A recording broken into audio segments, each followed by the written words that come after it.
दिवाली पर खेल। ओहो, दिवाली के समय भी तुम लोग ये बेकार शक्ल बनाए क्यों बैठे हो? दिवाली एक हफ्ते बाद है। तो सेलिब्रेशन तो पहले ही शुरू कर देना चाहिए ना, तभी तो फेस्टिवल का फील आएगा। हाँ, तुम्हारी फेस्टिवल फील को बहुत अच्छे से समझती हूँ मैं। इस साल कोई पत्ते नहीं खेलेगा। इसी बीच यश के पापा भी वहाँ आ जाते हैं। कितनी बार समझाना पड़ेगा, पत्ते नहीं कार्ड्स बोलो। और मैं भी देखता हूँ, ऐसा कैसे कोई नहीं खेलेगा। अरे बहू ठीक बोल रही है, वैसे भी इस साल का कोई भरोसा नहीं। मतलब मम्मी, आप कहना चाहती हो कि कार्ड्स खेलने से हमारे ऊपर कोई मुसीबत आ जाएगी? कुछ भी बेवकूफों वाली बात है। कार्ड्स खेलना बहुत होशियारी वाला काम है। पहले लक्ष्मी माता की पूजा कर उन्हें घर बुलाओ, फिर बेकदरों की तरह जुए पर लुटाओ। बहू, अपनी लिमिट में बोलो। ससुर की आवाज सुन अमृता सिर झुकाए अपने कमरे में चली जाती है, जिसके पीछे पीछे सास भी वहाँ आ जाती है। अरे तुम जानती हो ना, पूरी दुनिया पलट सकती है, लेकिन मेरे बेटे और पति के दिवाली कार्ड्स कभी बंद नहीं हो सकते। इससे मैं भी परेशान हूँ, पर हम कुछ नहीं कर सकते बहू। हाँ, पर फिर भी कोशिश करने में क्या जाता है?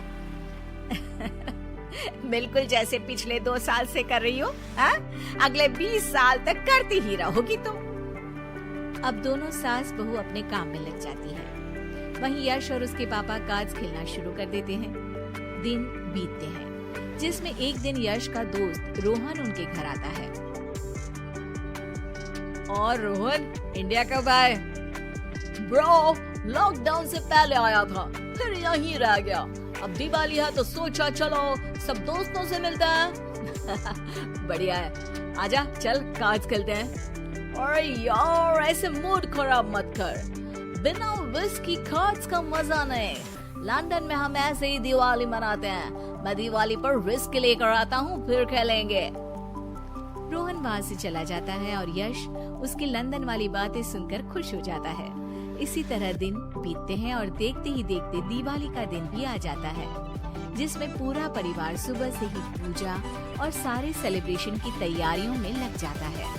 शाम होते ही सब मिलकर पूजा करते हैं और उसके बाद रोहन भी वहाँ आ जाता है।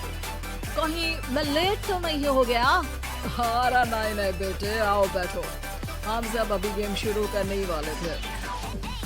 ये लीजिए आपका दिवाली गिफ्ट। रोहन विस्की की बोतल आगे करता है, जिस पर अमृता तुरंत बोल पड़ती है। वैसे हमारे यहाँ दिवाली पर कुछ सब्जी गिफ्ट दिया जाता है और मेहमान को भगवान भी समझा जाता है। जाओ कुछ नाश्ता लेकर आओ। अमृता रसोई में चली जाती है, जिसके बाद रोहन, यश और उसके पापा विस्की पीते हुए कार्ड्स खेलना शुरू कर देते हैं। कुछ ही देर में वो नशे में बिना सोचे समझे खेलते हुए कुछ भी बेट पर लगाने लगते हैं। अरे मेरे तो सारे पैसे खत्म हो गए, पर ये सोने की अंगूठी है, आज ही अमृता ने गिफ्ट की है। इस बार मैं ही जीतूंगा। हाँ हाँ, सब दांव पर लगा दो। बीवी भी क्यों छोड़ रहे हो? इसे भी लगाओ, बना लो यहाँ दूसरी महाभारत। मैं तो तंग आ गई हूँ, पर ये नहीं सुधरेंगे।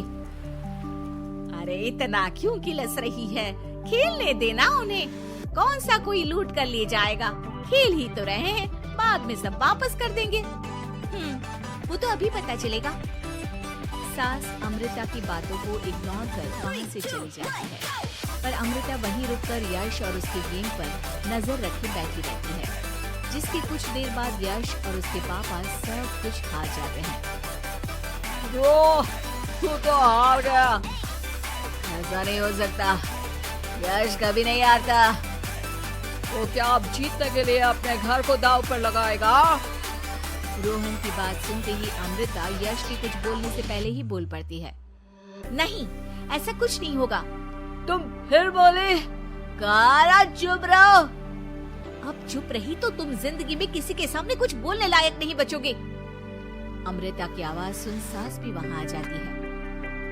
अगर इतना भरोसा है तो एक गेम आप खेल लीजिए, देख लेते हैं कौन कितना अच्छा है। ठीक है, एक गेम, जो जीता वो यहाँ और जो हारा सीधा घर से बाहर।